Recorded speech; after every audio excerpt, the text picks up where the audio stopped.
What do Miley Cyrus and Pink have in common that us drummers can learn from? And I'll give you a tip, it has nothing to do with the trapeze. Okay, so there's a little trend occurring in 2023. And I've noticed it, and it's not a new thing actually, but I've noticed it in Miley Cyrus's song Flowers and Pink's Never Gonna Not Dance Again. And this has to do with a nice pause that adds a bit of drama and tension and something interesting going into the chorus. So normally, you know, us drummers will do a big fill and we'll end with the crash cymbal on beat 1 of the new section going into that chorus, for example. Now what both of those songs I've just mentioned do is they leave a gap there. They leave a big pause on beat 1. When you expect a big note, there's nothing, a void, and then suddenly it comes in on beat 2. And it creates a really cool effect. So check out Flowers by Miley Cyrus going into that chorus. 1, 2, 3. 1, 2, 3, 4. I can buy myself flowers, write my name in the sand. Okay, so hopefully you could hear that gap. Now let's hear the same thing as it builds into the chorus for Never Gonna Not Dance by Pink. 1, 2, 3, 4, 1.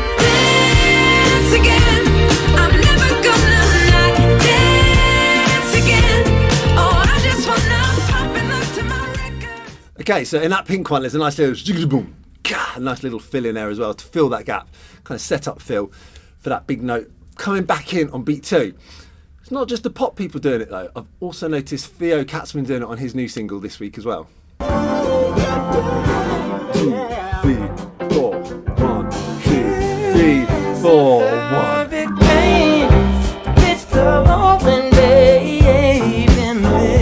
Okay, so hopefully you heard it there with Theo. That's coming out of the mid-late going in to another chorus. So it's just, you know, in that case, it's just when you've had a verse, chorus, mid-late, and then rather than just go back into another chorus, just a little rhythmical bit of drama and tension there to set that one up. So it's a nice little trick you can use. Now us drummers, when we hear a gap, it's hard to resist, isn't it? We want to put a fill in there. And so that's what we're going to do now. I'm going to use a backing track to do it. I want to show you some examples.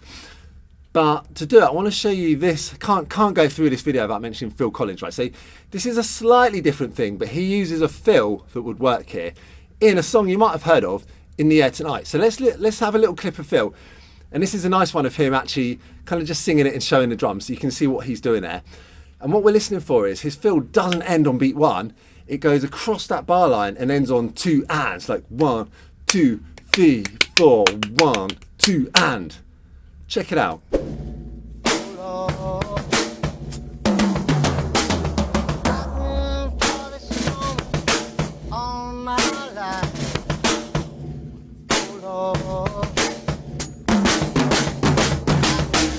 Okay, so actually in those, you know, the pop ones, Miley Cyrus, Pink, and the Theo Katzman one, the silence is good. So we need discipline as drummers sometimes to not fill that gap. We get nervous, it's a gap, let's fill it up. But sometimes we just shouldn't, right? But we're gonna have some fun. Let's do it. So we've got a little backing track now. So I'll just kind of play around it once. I'll start playing it on the keyboard, and then I'll come in with the drums. You can kind of hear some ideas for fills you can put in, but then go and grab the track. There's a link below here. Go and grab it, and you can try adding your own fills in there. You can have a bit of fun, go super busy, go super simple, whatever it is. It's a nice little moment where you can do a fill that goes across the bar line and ends on beat 2. Okay, let's try this with the track.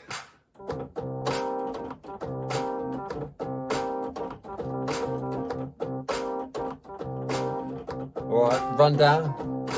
1, 2, 3, 4, 1, 2, 3, 4, 1. Let's go to the drums now.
Okay, there you go. It's a few ideas just how we can fill that gap with a drum fill. Grab the track below. You can go and grab it and make up your own. Have some fun. It's a really nice thing to use. So you might find it in other songs.